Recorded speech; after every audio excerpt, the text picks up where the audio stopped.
Hello and welcome to BS with Bethany Simcoe. This is your host, Bethany Simcoe. I am so hyped for today's episode. Don't take this the wrong way. I love you, but I'm hyped for this episode to be over so I can go back to bed. So, this week has been so fun, but so tiring because I was up in Utah. And before that, I was like, man, I really need to catch up on some sleep. So, I'm going to go up to Utah. I'm going to catch up on some sleep. Wrong. No sleep was caught up on. Okay. Because I adore my family with my heart and soul and my lungs and every little bone in my body. But I did not, expect to be woken up at 6 a.m. by a 7-year-old banging on my door saying FBI, open up, and flickering my light on and off. I literally have never been so close to throwing something at a child. Oh my goodness. Love, love, love, love that. So they got us all up. We went on a little family run, never been better. So real. And I hung out with Utah Boy a little bit. So not much sleep there. Okay, don't get ahead of yourself. Don't get ahead of yourself. Okay, but no, I did go to you guys about some sleepy girl tips. If you saw that TikTok, you know that I was like, I cannot sleep. I don't know what it was, but I feel like I've usually been a pretty good sleeper, but recently I've literally been laying in bed, just staring at the ceiling, being like, what's going on? Why can't I go to bed?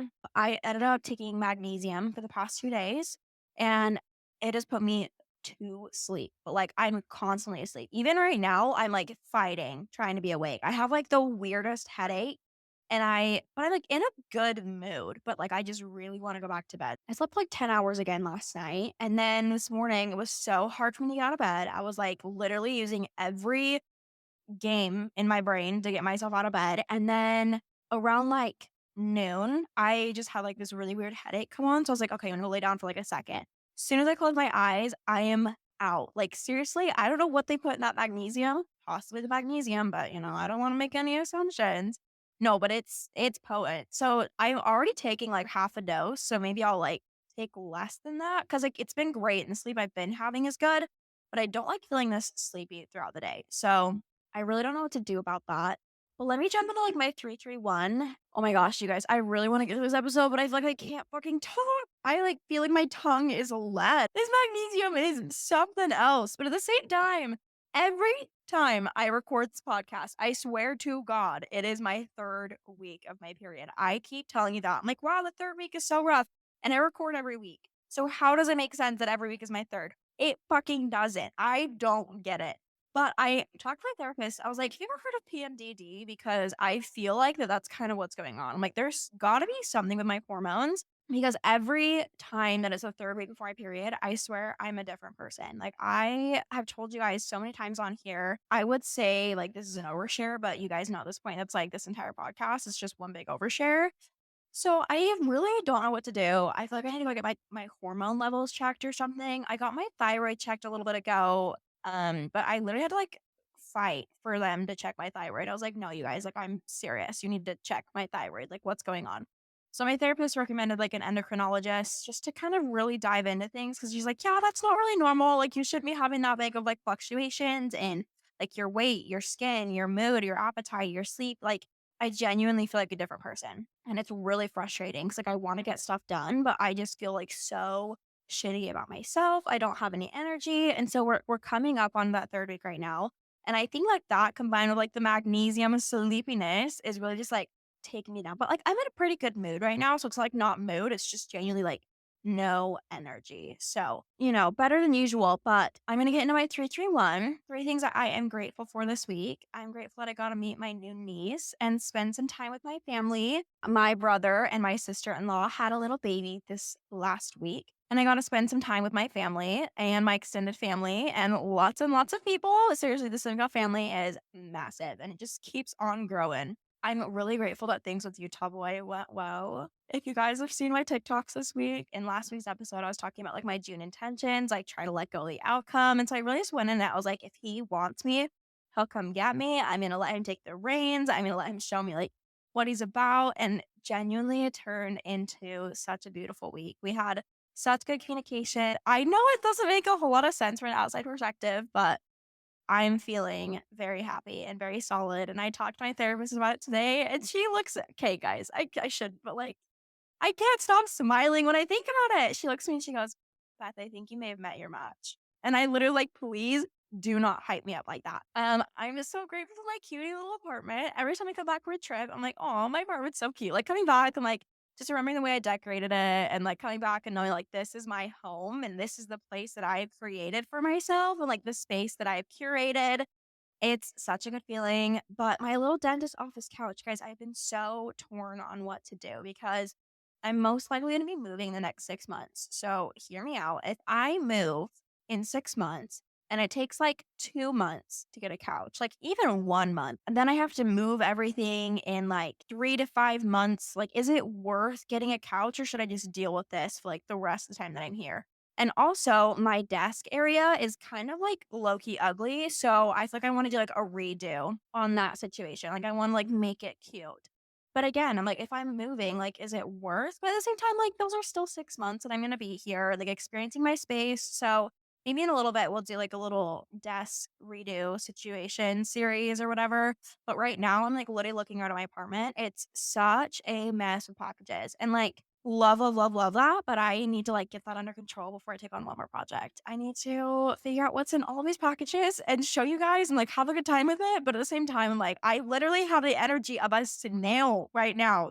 I'm so frustrated. I'm like, "Beth, wake up." I literally downed already a Ghost energy drink, and that's when you know it's getting serious. When I'm willing to deal with the stomach ache that Ghost gives me just to get some energy, bestie, we mean business around these parts. Three things I did well this week. I really tried to stay in the moment with my family. Like when my little cousin came and woke me up, I contained myself. Okay, I did. And I went upstairs. I made smoothies for the whole family. I was like, listen, I don't know how long I'm going to get with my family. Like, they're important to me. Definitely was a very moody teenager, and I'm coming out of that. So I'm like, okay, Beth, like, you need to calm down. You need to be in the moment with these people. Remember how important family is, how important these memories are. And they're just kids, like, I'm sure as a younger cousin, you look up to your older cousins. And I was like, I want to give them something to connect with. So I went on the run with them. I made them smoothies. I made dinner with them. I tried to spend time with them, to the point that I could, because at the same time, I was still like, I'm so tired and grumpy and I love you guys, but I'm going to be hiding out in my room. Number two thing that I did well this week is I tried to figure out my sleep a little bit, which weirdly enough is also like my working on. And I know I have talked about my sleep for like the entire time of this episode already, but it really is such a big deal to me to be able to, like, sleep well and feel well rested the next day and, like, feel ready to go. It affects every area of your life, and it's sleep isn't really something I've ever struggled with until, like, the past little bit. So it's just kind of frustrating, and given how busy I am and how much I'm doing and how much, like, aspirations I have, like, it is so I can't even tell you how, like, annoying it is to me or how frustrating it is to me to be like, "I don't have the energy for this. I have to go take a nap." Like, knowing that I've still got, like, more in my mental tank, but, like, my body is just, like, shutting out. Or the other way around, like, my body is, like, still ready to go, but my mental tank is drained. So I'm, like, trying to get them both on the same page, and that's a lot of why I exercise and a lot of why I eat well and a lot of why I'm, like, looking into supplements and, like, looking into health and nutrition and, like, therapy. So I'm, like, I want to get my mind and my body on the same page so I can get the stuff done that I wanna get done so I can build the life that I wanna build. But the third thing I did well is I communicated well with Utah Boy and other people in my life. Utah Boy and I had to have a lot of really tough conversations while I was up, but they were all wonderfully productive and made me very, very grateful for how emotionally intelligent he is. One of the things that I've, like, written down, I'm a list girly, and I have so many lists, especially about the guy that I wanna marry. Like, I have it literally listed out to a T. I'm like, here are the traits I want in this partner. And they're not like super specific, like, oh, like brown hair, da da da. Like they're emotional traits in someone because I'm like, I know exactly what I will not put up with and exactly what I will put up with. And maybe we'll do like an episode one day on like my green flags and my red flags that I see in a guy. But one of like my green flags or one of my must haves is like, I want a guy that I am surprised by his emotional intelligence. Like every time we have a conversation or a difficult conversation, I want to come away literally surprised at how well he handled the conversation, about how calm he was, about how emotionally intelligent he was, about how kind he was to me. This week, I was surprised by him over and over again by these conversations that we had, how calm he was, how kind he was, how respectful he was, how emotionally intelligent he was, how aware of my emotions he was. I am surprised by him every single time, and it means the absolute world to me because I grew up in such a chaotic environment. I grew up like tiptoeing around my parents' emotions. I grew up people pleasing. I grew up just like not sure where my caretakers were gonna go next, right? I say caretakers, like my dad. Like I never knew where his emotions were gonna be. And I thought I got in trouble for the smallest things. He blew up over the smallest things. And so like I started like internalize that and I started to be like, oh, like I need to make sure that I am in control of their emotions as well as my emotions. I need to make sure that I am not messing up so that they don't get mad. And one time I had an experience that showed me that emotional intelligence exists. And I was like, that is my standard. So my sister's husband, his name is Mike. He's a wonderful man. I adore him. And their whole family is just the cutest ever. But like I basically grew up around Mike. I think he came into my life when I was like 10 or so. That was when they kind of started dating. And years after that, I don't know, I was maybe 15 to 17. And I was riding in the back of his brand new truck. It wasn't even his truck. I think it was his dad's truck. So when you're like taking care of somebody's brand new car, you're like extra protective of it, right? So we're in his dad's brand new truck and we just gone to swag. And I was like, I had the cup in my hand. It was like a styrofoam cup. And I lifted up the cup to check underneath to see if it was my order. The straw hit the ceiling, punched through the styrofoam cup, and the entire 16-ounce drink went all over this brand new truck. And I like tried to save it. I tried to like open the door, like throw the cup out and like try to, not get as much all over the truck. But like, here's something I could do about it. Like it had already kind of all gone all over. And let's not talk about my littering. I was stressed. Okay. We're not going to talk about that. The Lord can come at me for that one. I understand. But I was literally humiliated and I was terrified. I was like, he is going to kill me. I felt awful. I immediately started crying. I was so scared of how he's going to react. I was convinced he was going to start yelling at me, convinced he was going to be pissed at me.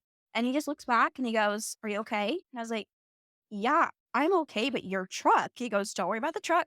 Let's pull over. Let's get you some napkins, get you cleaned up. Car washes exist for a reason." And I was stunned. Like the way that he responded to that, he was so literally calm as a cucumber. He did not care. He was just like, as long as you're okay, let's get you cleaned up." And then even afterward, he's like, "I'm really sorry you have to sit in that sticky mess. Like, I'm sure that's really uncomfortable." And I was like, how are you aware or thinking about how I'm feeling right now when I just destroyed your dad's brand new truck? Like now you have to get all this sticky syrup and soda out of your carpet, out of your like nice leather seats. But he was so calm and he was so kind and he was so chill. He was like, "Nope, it's just a truck. We'll clean it up. I'm sorry you had to deal with that sticky mess." And like that seriously was life changing to me. And maybe somebody who grew up around that kind of calmness is like, oh, that's how you're supposed to deal with that situation. But coming from the household that I grew up in, coming from the childhood that I had, that was probably the first time that I ever experienced that kind of understanding, that kind of care, that kind of you come first before the objects, like it was obviously a very innocent mistake. I didn't mean to explode my drink all over his truck, and he knew that. He was fine. He was like, "It's okay. We'll clean it up. We'll take care of it." And he was on my side. He wasn't mad and he was on my side. So that became my standard. I was like, that exists. I will settle for nothing less. And I actually told Utah Boy that story on our very first date because he asked me, he goes, "What is your top trait in a partner?" And I said, without hesitation, emotional intelligence. And I told him that story as an example. I said, "I have dealt with anger issues. I've dealt with men that can't control their emotions. I've dealt walking on eggshells. I've dealt with like so many emotions that are thrown onto me. I'm done. I'm not picking a partner that can't control their emotions, that can't handle it, and that blames me for simple mistakes. I won't deal with that anymore. I dealt with that for years growing up. I dealt with that in other relationships. I will not choose a partner going into my future where I have to deal with those things." And then I asked him, no, I think before I told him what I look for in a partner, I had previously asked him, "What do you think your biggest strength is?" And he said, "Emotional intelligence." So I was like, interesting, because I definitely met guys that say their biggest strength is emotional intelligence. And no one fucks you over worse than a man who claims he has emotional intelligence, especially if they say, "Yeah, I grew up with sisters." Like, I know, guys, I've never been more heartbroken than by a guy who's like, "Yeah, I'm emotionally intelligent. I have sisters. I know how to treat a girl." But he has shown me over and over again how true that is. He was not lying about his emotional intelligence. Over and over, I'm surprised at how gentle he is with me, at how calm he is about things, about how he just glides along and like my well-being and my safety is always first, and my comfort is always first. Like, when we went to the gym studio, he was really stressed about being late. Like, we had to be somewhere and we had to be done in less than 3 hours. Making our rings was gonna take about 3 hours. So we communicated that to the people there. We're like, "Hey, we need to be somewhere." Like, he has to go mountain biking. He had to meet his brothers. They had to make it out before it was gonna be dark. It ended up taking over 3 hours for us to be done. And so he was totally gonna be late. And I knew that. And I was like stressing for him and I was getting worried. And even when we were about to be there, because my dad was driving with me to go meet Utah Boy at some place, and no one gets under my skin like my dad does. It is so funny. It really is. Like, he riles me up so badly. Got in Utah Boy's truck and he's like, "Are you okay?" And I was like, "I'm fine." He goes, "Did your dad rile you up?" I was like, "Yeah, he did." Like, he just knew. But I was really stressed about being late to the gym studio because if you're late at all, they won't let you in. And I was like, I was stressed. And he goes, "It's fine. We're going to make it. It's going to be okay." He was just so chill, so calm. And I really appreciated that because I become like a literal ball of anxiety. He's just like, "Hey, it's going to be okay. We're going to make it. And if we don't, we'll deal with it." And I just appreciate that calmness so much. And even he ended up being late, so late that he didn't even go mountain biking. But I didn't know that. Like, I didn't know he was that late. Like, he was so calm. He was so chill. I even directed him to the wrong place to drop me off. And we had to drive an extra 5 minutes in traffic. And so it became like 10 minutes to another place where he had to drop me off. Like, there was no way he was going to make it in time. But I was like, maybe he will, maybe he will. But he never made it my problem. He never made me feel bad about it. He never got upset about it. And like, he missed mountain biking. And I know he was so excited about it. And I felt so bad, but he never made me feel bad about it. He never made it my problem. I just felt bad because I knew he was so excited about it. Anyways, all of that to say that over and over again, I am surprised by his steadiness. And even when I have been anxious, especially in this long distance, and I come to him, he's like right where I left him. His emotions are right where I left him. I struggle so badly with emotional permanence. 5 days ago, we were talking and had a really good time, but like maybe something happened and now they're mad at me and I don't know. It's like I just get really stressed out. Like, well, maybe I don't know. I just like go over every scenario, but every single time that I've asked him about where he's at, he's like, "No, we are okay." Obviously, our situation is very complicated and it doesn't make a lot of sense. And I really wish that there wasn't so much distance between us because I am truly blown away by that man. And as someone who is like a certified man hater 90% of the time, that's a big deal for me to say. For me to say I respect and love and adore a man, whoa, that man better be dang good. And he better make me feel so safe. He better give me the best princess treatment. For me to be like admitting that in front of everybody, he better not break my heart. If he does, I know where he lives and it's not gonna be pretty. I will tell you that right now.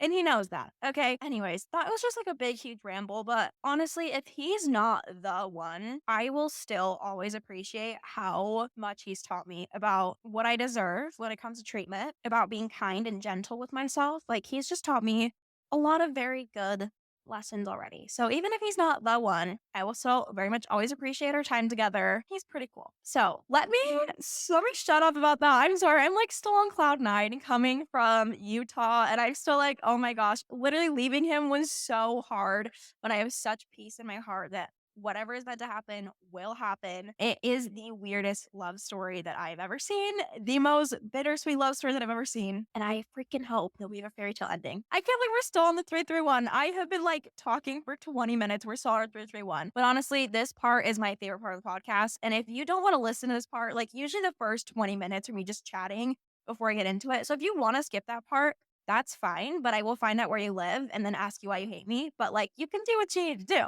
It's fine if you don't want to chat with me. I get it. Anyways, I'm totally kidding. I also had to have some tough conversations in Utah because I've been thinking a lot about the kind of energy that I allow in my life and had to cut off some relationships. And it has been tough. And some relationships have been cut off for me. Brought up a boundary to a friend earlier, like maybe a month or so ago. I think it was more than a month now. I never got a response. I was like, "Hey, here's a boundary of mine." And I never heard from her again. So that was tough. I don't know if she listens to this or not. I don't know. That is just not a way that you treat a friend. If a friend communicates a boundary and it is difficult for you to hear and you don't respond, that is all the response that you need. And there was someone in my life in high school that I had to kind of communicate a boundary with as well. And she honestly responded really, really maturely to it. Obviously, I'm still going to keep that standard and that boundary, but it is really beautiful to see sometimes growth like that and to see that we both have moved in different direction, but there's no ill will. There's no ill intent. We're able to communicate those boundaries, what hurt us in the past, and then move forward. There's been a lot of emotional growth in the past month and a lot of people moving in and out of my life, but I'm feeling really good. Let's go ahead and move on to the meat of this episode. And these are 5 things that are keeping you from succeeding. These are 5 things that I have found in my life that really did keep me playing small and kept me from succeeding. So they're things that I kind of want to pass on and share because they're also things that I keep having to watch in myself and making sure that I am not allowing back into my life. They're mindsets that I'm not falling back into. People are always like, oh, you're not succeeding because you're afraid of it. You're afraid of succeeding. And I'm like, that makes absolutely no sense. But as I go through this, it's going to make a little bit more sense on why people say that because you're afraid of removing things from your life and afraid of not having any more excuses to keep playing small. Because if you get rid of these things, you get rid of excuses, then you're left with staring at yourself going, okay, I have to make sure that I have the will and the grit and like that I'm going to do what it takes because I have no more excuses. The first thing is get rid of people in your life who tease you. I have someone in my life who loves some sarcasm. Like my love language is like bullying, right? And I say that in just a way of like I just love teasing, bantering, and sarcasm and just like having a good time. But sometimes those get under your skin. When they comment on things that are a little bit too close to home, you just start to think about that when you're moving forward. I could not have started this podcast if I kept people in my life who made me afraid to do things like this. I couldn't have started this podcast if I knew I was going to have a friend who would listen to it and then make fun of the little phrases or be like, oh, there's BS Bethany Simcoe. Or it's like, what's the BS this week? Those little kinds of jokes, they they get under your skin and they make you think about it. Like if I had to get on here and think about those little jokes every time I wanted to record, I wouldn't say what I wanted to say. I'd be really afraid of sounding cringy. I'd be afraid of what they're going to say. I'd be like, oh my gosh, like, who do I think I am? It just, those things keep you small. Even if they're just jokes, you don't have to take a joke about your dreams. You don't, because I love being the chill girl. Like, oh my gosh, but stop being a pick me. Shut up. Do your thing and cut those people out of your life. Are you kidding me? Don't do that because you don't have to take a joke. You don't have to be chill about it. You don't have to do whatever so that you guys can keep having this playful, fun relationship. Like, no, those are your dreams. That is your success. That is your future. You don't have to be chill about it. If people are like, you're being so uptight, good. Like, let me be uptight about it because you do not get to joke. It's the same way as like people who disrespect you or who make jokes at your expense, who make jokes about like your appearance or make jokes about how like you maybe you're a little bit stupid. Like, no, they do not get to be making that about you. You are so much more than that. You have so much limitless potential. People in your life who make jokes like that do not deserve to be in your life. There's a difference between like joking around and playfully teasing and like digs. You know, there are literal digs and they are checking every time they make that dig how much self respect you're going to have and if you're going to correct them or put them in their place or cut off contact with them if they continue it. And I don't think they realize they're doing that because I definitely have been that person and I feel so, so awful about it. But I've definitely been that person to like make a little joke or a little tease or a little dig. And I don't really realize that I'm doing it. But I also at the same time, I know that that person's not going to correct me. I know they're just going to take it and roll with it. So you're literally showing that person that like you're just going to take it and you're going to roll with it because you don't take yourself that seriously. Don't be afraid to take yourself seriously. Obviously, like, it is a really good thing to be able to not take yourself too seriously, but you need to respect yourself. You need to take your dreams seriously. Maybe you're going to look stupid on the way there, but you have to realize that your dream is not stupid. Let me give you a little example. Before I moved out here, I was friends with this guy, well, like a little more than friends, if you know what I mean. Anyways, I really thought he was super cute, super fun. Like his opinion definitely had an effect on me, but he would constantly make little jokes or little digs about like my TikTok or my blog or whatever. He'd swipe up on my stories with flirty little digs. And I was like, oh my gosh, he likes me. But I truly would hear his voice in my head whenever I would record or whenever I would do something. And I'd be like, oh my gosh, he's gonna think this is so stupid. Like, this is so embarrassing. I knew he would try to roast me, be like, oh, here's little Miss Influencer. And like, yes, he was joking. Okay. But it really did make me insecure. And it gave me even just a little bit of hesitation before posting. Or I wouldn't say things that I wanted to say, or I wouldn't do things that I wanted to do. It gave me like a little bit of hesitation. Like, I wouldn't start a series because I know that he'd make fun of the series name. Even the smallest amount of hesitation kept me from trying things. It kept me from playing as big as I wanted to play. So even the smallest amount of hesitation can cost you so much. Because imagine I was still in contact with him when like this whole claw clip thing went down.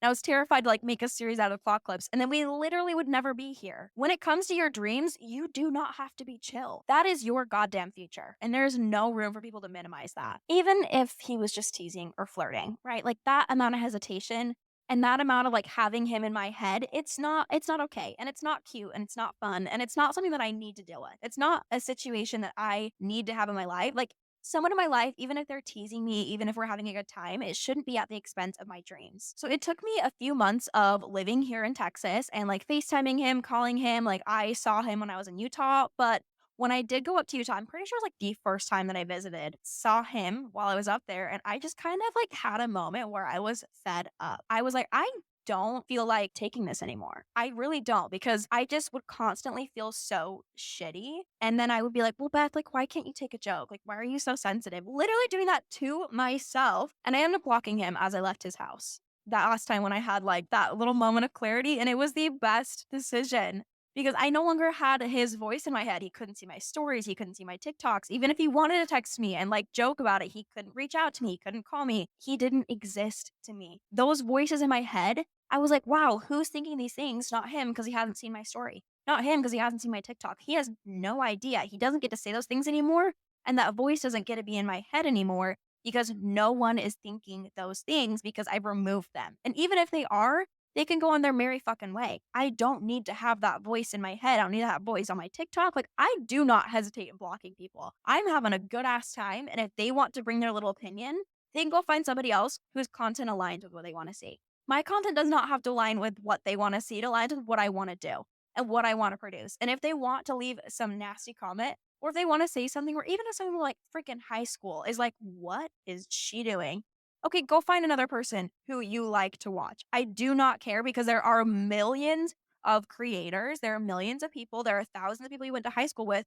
Go find somebody else because my future has everything to do with my happiness, so little to do with their thoughts and their opinions. Literally nothing. With that in mind, this little sub statement to our point number one, which was get rid of people in your life who tease you or make you feel small or make you play small. Don't let other people tell you what work of yours is impressive. When my claw clip stuff was going viral, there was a commenter and it was like a user, and it was a user something with no profile picture. And it felt in my mind, I was like, this is someone who knew me. This is someone who knows me personally in life. Like, it's just one of those you can tell. And they're like, wow, like, you think you're such a big deal now. Like, you think this is so impressive. You're making such a big deal out of this. Chill. Like, why is your ego so big? And I'm telling you, they commented on so many of my TikToks, just spam commented with like little digs. Who do I think I am? I need to calm down. I'm blowing this out of proportion. Yeah, it's literally a claw clip. Do you think it's that serious? No, it's not that serious. But I was having the time of my life. It was so fun. And actually, I do think it was a big deal. I thought it was really cool. And his user 1234789 getting millions of views and getting brand deals and starting their own claw clip line? Absolutely fucking not. No, they are creating new accounts to go comment shit on someone's account who's like being dramatic. Like, oh my gosh, Beth, like you're being so dramatic. Okay, well, I'm being dramatic with everything that I built for myself. That is my absolute right to do so. That is your absolute right to do so. Like, if you are building something and somebody's like, you're kind of being dramatic, like, it's not that cool. Like, it's not that awesome. It's not that great. To you, it is. And that is literally all that matters because you built that. You worked on that. And that is your baby. That is your thing to call your own. That is your thing to blow out of the water.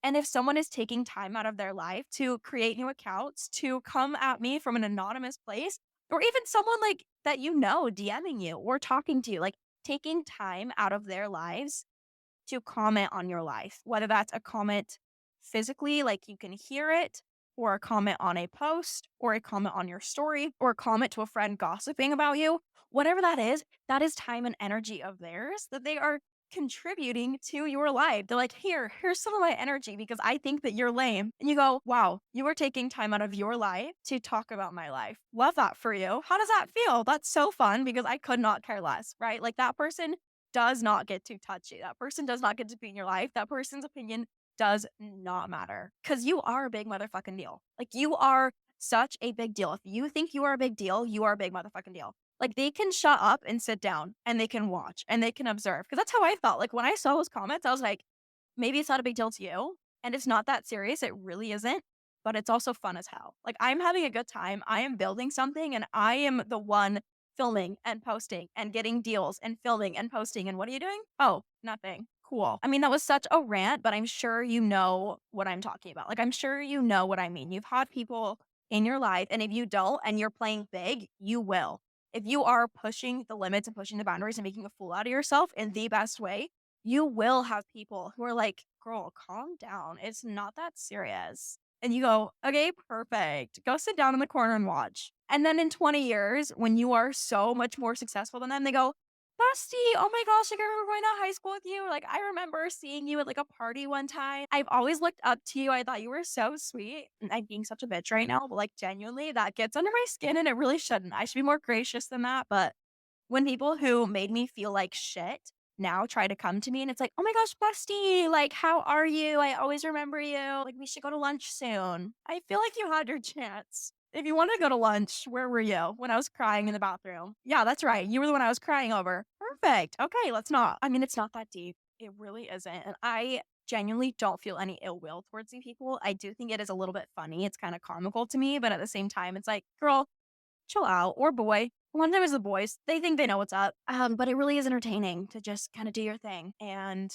see who comes out of the woodwork a little bit. You know what I'm saying? But if you are someone who I knew in high school and you're like, actually, I kind of do wish we were friends, please don't let this scare you. I hope you know that like there are very specific people I have in mind and you're probably not one of them. Or if you've known me, or if you have someone in high school that you did know and they're successful now, like if you're coming from a good place, it's not like clout chasing, if you will. If you're coming from a place that's like, I genuinely want to get to know this person and I genuinely like want to see this person and be their friend and be there to support them and like create a connection with them and not of like, what can I get from this person? Just know that you're in the clear. You're fine. I feel like people can feel intentions, like people can feel when you're genuine about it and when you're not trying to get something from them. It's just when people are trying to get something, that's what bothers me because all of a sudden now I'm useful to them and they want something to do with me. It's like, no, no, no, I'm your friend. Okay. I'm not here to give you something that I worked damn hard for. Number two, get comfortable looking at yourself and looking where improvements need to be made and saying, you know what?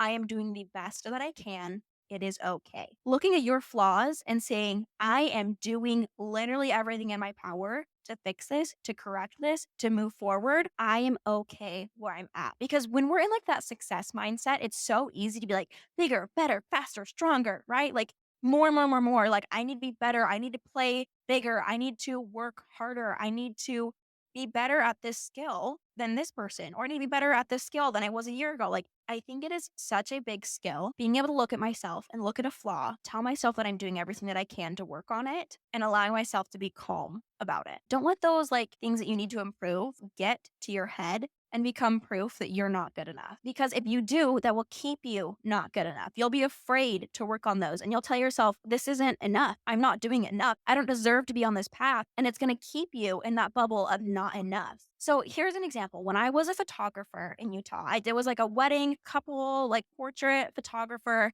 And I struggled so badly with editing. Lightroom was just so confusing to me. And I did everything I could. I was like watching YouTube videos, asking other photographers, editing the same photo over and over and over again until I found things that I liked and like comparing them. And seriously, editing to me was like the bane of my existence. And I would buy presets and study them and like break them apart. And I did everything. I spent hours upon hours. And I was like so insecure about my edits. And looking back, a lot of them are really, really good. And I don't know what I was panicking about. And some of them I'm like, damn, those are rough. I feel really bad for my client. But I had to kind of look at myself and say, you know what? You are doing everything you can.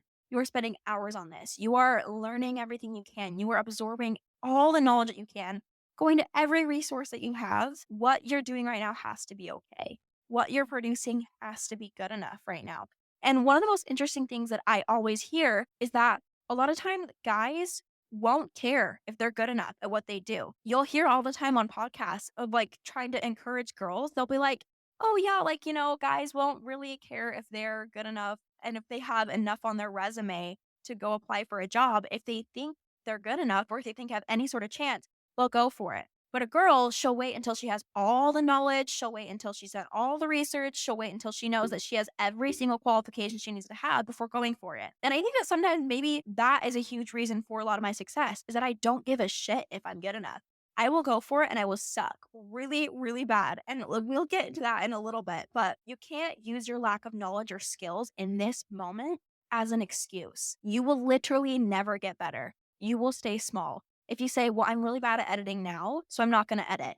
Yeah, you're going to stay bad at editing. Or if you're going into a business, be like, I'm really bad at selling now. You're going to stay bad at selling. Or if you're really bad at sewing, if you want to like create clothes or if you want to create patterns or like whatever that is, if you're bad at it now and so you say, well, I'm bad at it, so I'm not going to try, you're going to stay really bad at it. The only way to get better is to suck really badly until you don't anymore. Which brings me into my next one. Don't be afraid to look stupid. I'll tell you one thing. I am not afraid to look stupid. And honestly, I think that a lot of times I look more stupid than I think I do. I am blissfully unaware, and I love that. Because sometimes I'm like, wow, I look really cool. And then look back at 6 months, I go, did you post that on the internet? Or girly pop? Oh dear. Like all of my mistakes and my blunders and like my embarrassment is out on the fucking internet for the world to see. And I love it. It's so awesome. It's so fun. No, but literally today, funniest thing. So I'm like walking, getting my mail, and someone in like the corner of my vision starts like waving at me. And I turn, I go, yes. And he goes, do you have an ad for Text Now? Did you do an ad for them? And I was like, what are you talking about? He's like, the app, Text Now on Snapchat. Do you have an ad with them? And I was like, oh my gosh. The very first UGC deal I ever did in 2020 was for Text Now. I kid you not. I filmed that in like one take. It was like the most random thing. I barely even remember the ad, but I know that it was like probably really embarrassing. And so the fact that he like recognized me from this ad I did 3 years ago, and he was like, hey, like I know you. I see you all the time on my Snapchat. And I was like, no. So you have to not be afraid to look stupid and do a really stupid ad and have people recognize you in your mailroom. That was just a really funny story. And I was like, oh my God. And then he spent the next like literally 20 minutes tapping through his like Snapchat trying to show me the ad. And I was like, please don't come up. Please don't come up. Please. I was like, I do not want to see that ad. I don't. Like, I literally, oh, I'm so embarrassed. But I mean, hey, everyone starts somewhere. It might be Text Now, but we all start somewhere. Here's the point. You will look stupid. And I thought I crushed that ad. And I'm sure that I did. But I was so proud of myself for getting that deal. But you will look stupid. And trying to get around that is slowing you down. You have to embrace the cringe, as some would say, because you have to go over that learning curve. You have to get around that. And honestly, the cringiest people are the best trendsetters.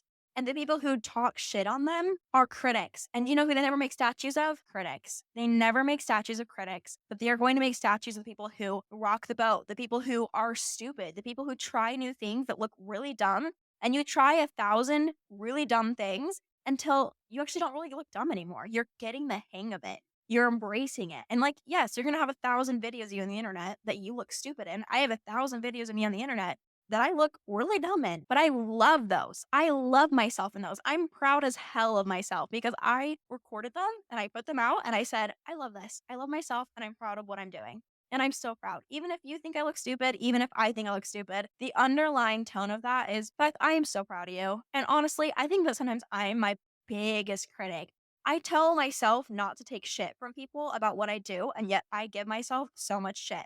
I tell myself not to allow those people in my life that are teasing me for these little things and giving little digs, and yet I do that to myself the worst, which is ridiculous. I really would love to be more kind to myself about those things, but at the same time, you do have to embrace that you will be stupid and you will be cringy on your road to success. Whatever it is, you're starting a business, you're starting a podcast, you're starting to become an influencer, you're starting to become a little gym rat who starts posting their videos.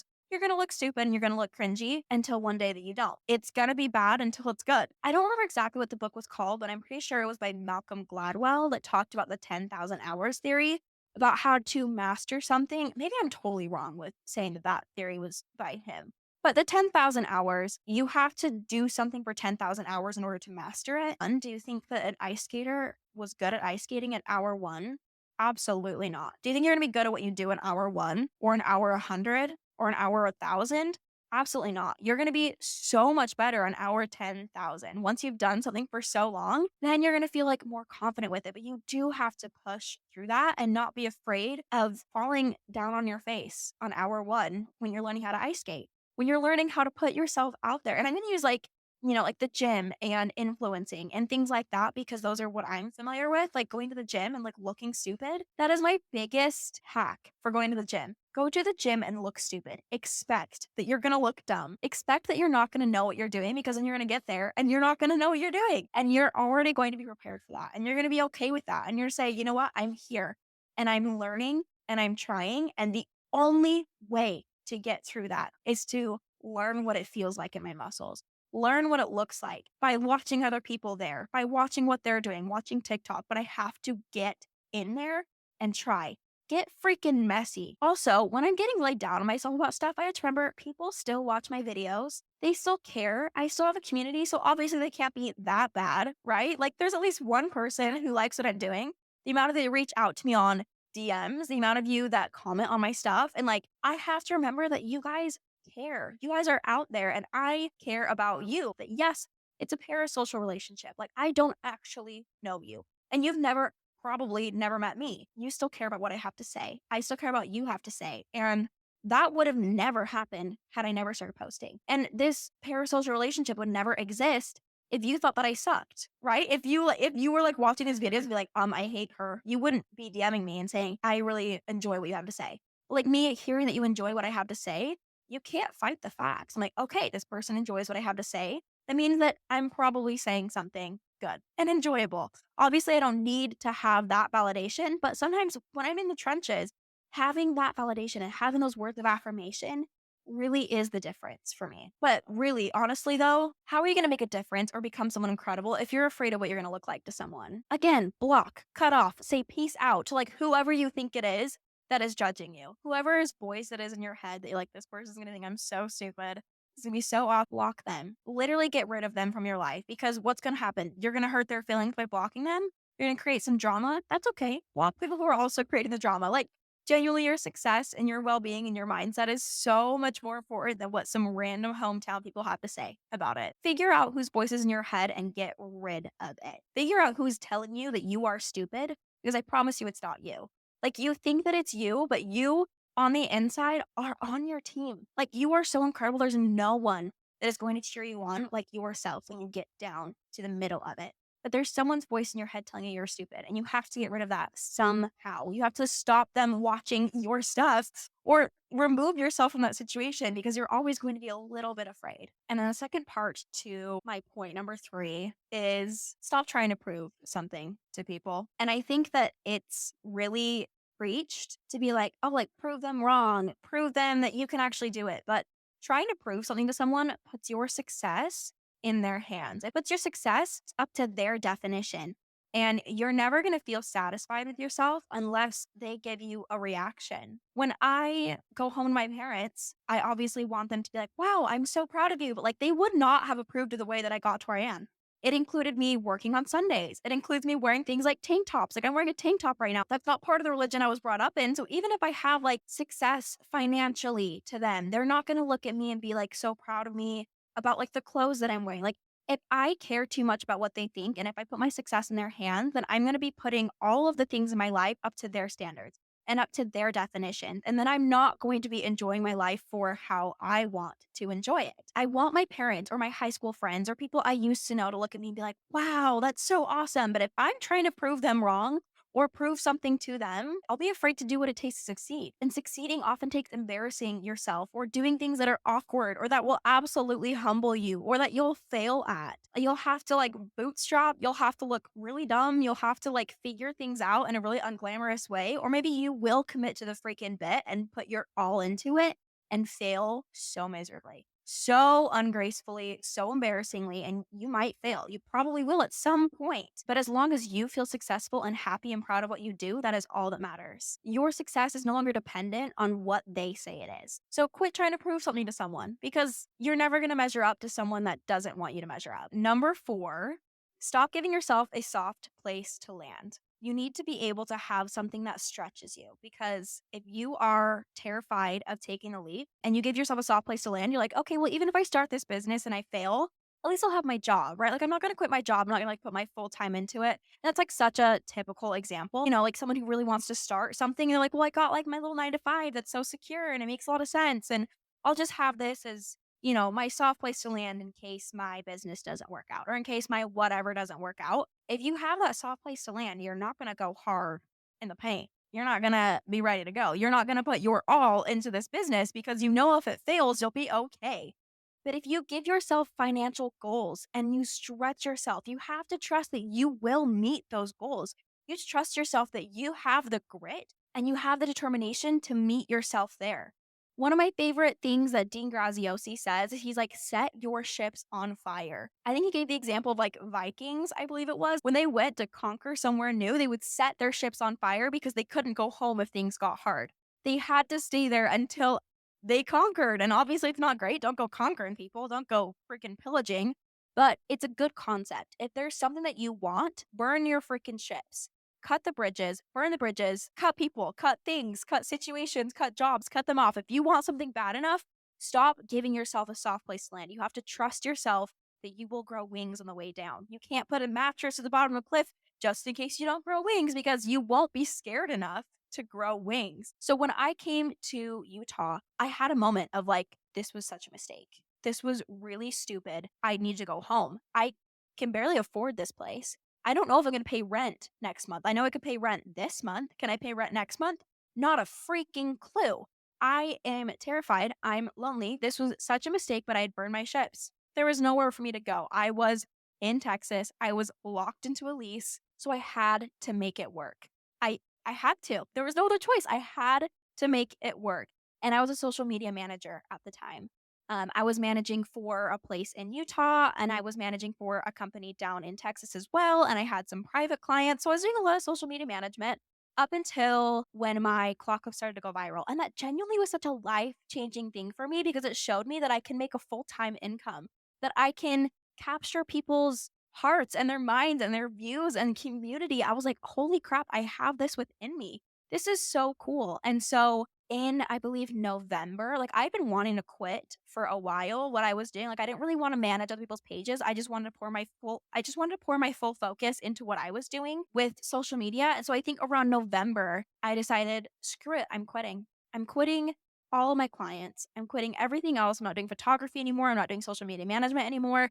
I am pouring my focus into influencing. I'm pouring everything that I have into TikTok and Instagram and Amazon and influencing and like doing all of that. And it was terrifying because I didn't know if I could keep it going. I was like, I've had a good few months, but like, what happens when the clock clips drop off? What happens when that's not relevant anymore? What happens when nobody gives a shit about a clock clip? What happens if I don't think that I'm entertaining or captivating or if I have nothing to talk about? Like, what if I can't make this happen? But I quit all my jobs, I dropped all my clients, and I had no choice but to make it work. And when you need to make it work, you will. And honestly, maybe some bills will go unpaid. And maybe you'll freak out and maybe you'll drop some balls on the way, but you'll figure it out. And had to figure it out. And there were really scary moments where I was like, I have like $0 in my account. I don't know what I'm going to do. I don't know how I'm going to make this work. But it only got better from there, right? Like those dips are going to come, but I had to fight to make that shit work. And at the same time, don't quit when you feel those growing pains. Do not tap out when those growing pains come because they will. Thinking of jumping off a cliff, it's terrifying. And when you jump, you're probably going to hit some jagged rocks on the way down. Like you're probably going to like trip a little bit off the edge and like stumble and like hit some rocks and like get bruised up and you're like, fuck, I thought this was going to be like one of those moments where I jumped and I grew wings and I flew off in a sunset. Honestly, that's never how it is. It never is. And anybody who's jumped off a cliff and cut ties, burned their ships, done whatever, like you have to realize that it's gonna get bumpy and it's gonna suck and it's not gonna be fun and it's not gonna be glamorous, but you will figure it out and it will happen. So when those growing pains happen, people start falling out of your life, when you miss a bill or two, when your lifestyle will change and you will feel overwhelmed and you'll feel confused. Because I know I did. When I came down to Texas, I lost a lot of friends. I was really scared about finances, really, really scared about finances. My lifestyle completely changed. I had to completely refigure out how to feed myself, how to be active, how to figure out what kind of people I wanted in my life. Everything hurt. And the growing pains were so intense. And I spent so much time crying, trying to figure out if this is worth it, trying to figure out why all of this hurts so badly. And I was like, I kind of want to tap out. Like, I'm having a really tough time. And I was so stressed. I felt like the burning the ships was a mistake, but I grew into it. Those growing pains allowed me to grow into it because it stretched my muscles and I was able to fill that in with new muscle. I was able to grow. That's the point where quote unquote boys become men, right? That's the point where it like weeds people out. And it's like, can you stick with this? Can you push yourself and stick with this? So don't be surprised if you do something that sucks and it sucks for a while. Don't be surprised if you do something that's hard and it's hard for a while. And I have to tell myself that all the time. It's like, Beth, when you take things on that are overwhelming, don't be surprised when you're overwhelmed. It only makes sense that it's going to be tough for a while until you grow into it, until it's not. But burning those ships, making sure that you have nothing to go back on, stop giving yourself a soft place to land in case it goes wrong, because you have to fight tooth and nail for it in order for it to make sense, in order for it to work, and in order for it to be so fucking fulfilling. Because looking back on that and going, I did that is such a good feeling. Looking back on like my drive down here and the life I built now, I'm like, I fucking did that. And looking at how I've like made influencing my full-time job, I have been dreaming of that since 2020. I literally made like a series about making it my full-time job, and I never did for 3 years. I tried making my full-time job, and I mean, I did social media management. That kind of counts as social media, but I didn't make the switch to a full-time like influencer for 3 years. And now I look back, I'm like, I fucking did that. I have a podcast. I have a TikTok that I adore that I get to go on and share my life with. And it is beautiful. And I can't wait to see what I do next. And I can't wait to see what you do next and like what you do with that grit and that fire inside of you. So beautiful. So number 5, the last one, realize that your differences are strengths. Boo, tomatoes, like Bethany, so cheesy. Don't quit on me. All right, chill. We're getting there. So listen, everyone says this, but here's like a personal example. I don't fucking quit. My mom described me as a woodpecker. She goes, you literally tap on my forehead, Beth. You don't take no for an answer. You don't shut up and you don't stop asking me for something or about something until you get the answer that you want. Like, it is really hilarious, but she genuinely was so frustrated with me as a kid because I was like a actual woodpecker, just bothering her and pestering her and being like, Mom, mom, mom, I want this. I need this. Like, in ways of like, Mom, I want to go after this thing and I will not take no for an answer. And she was like, Bethany Elizabeth, I'm raising 6 other children. You're going to have to breathe. You're going to have to wait. And so I took that as, Beth, do it yourself. Figure it out yourself. And that is where the BS in my bones comes from. Bethany, figure out a way to BS it yourself. Figure out a way to make it happen because nobody else is going to make it happen for you.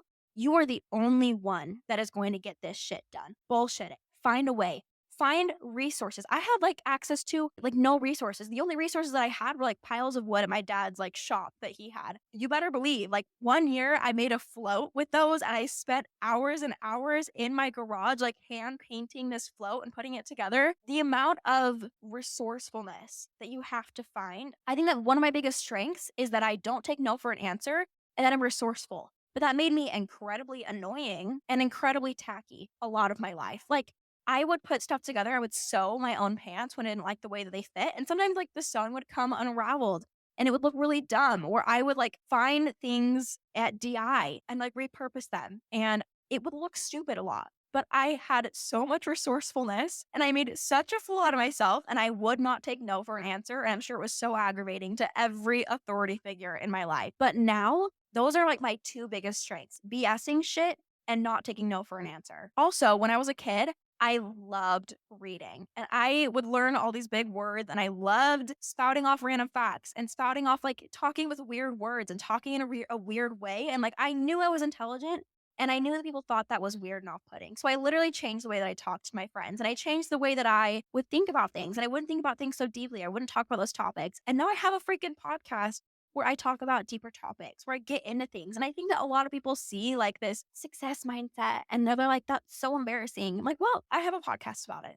It has gotten me where I am. Like, I think that those things that you're embarrassed about or things that are annoying to people or things that aggravate people are genuinely your biggest strengths. Those things that as a kid, your teachers were like, they didn't listen or they talked too much or da da da. Those are your biggest strengths. They're things that come naturally to you and you persist at, whether or not people like it. Or maybe you were so shy and so quiet. Maybe that's your strength. You are so good about thinking about things, about being silent and listening. and getting information from people because you're silent and they keep talking and you're observant.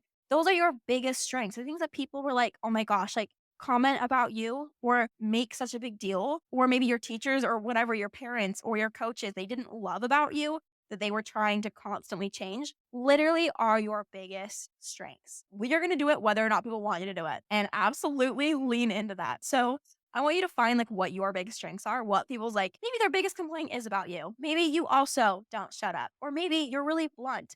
Obviously, you still always like need to be respectful and kind to people, but maybe that's your strength. Or maybe you're looking at like colors on a wall. You're like, oh no, those are the same color. And you're like, no, they're not. And they're like, can you shut up for 2 seconds and like let us figure out these colors? And it's like, well, maybe that's like, I don't know. That was a really random example, but I'm sure you know what comes to mind when I say that. You know, okay? Use it. You've got your own brain. We got this. I'm gonna give you like a sixth thing really quickly. I'm not gonna really go into it a whole lot, but don't get obsessed with numbers. Just create. It's really easy to like look at your Instagram or like refresh your Reels page. I know I do sometimes. I'm like, oh my gosh, like the views, like whatever. If you have enough time to be checking your views or your followers or your metrics that much, you're probably not busy enough. You probably care. Like, I have to call myself out for this all the time.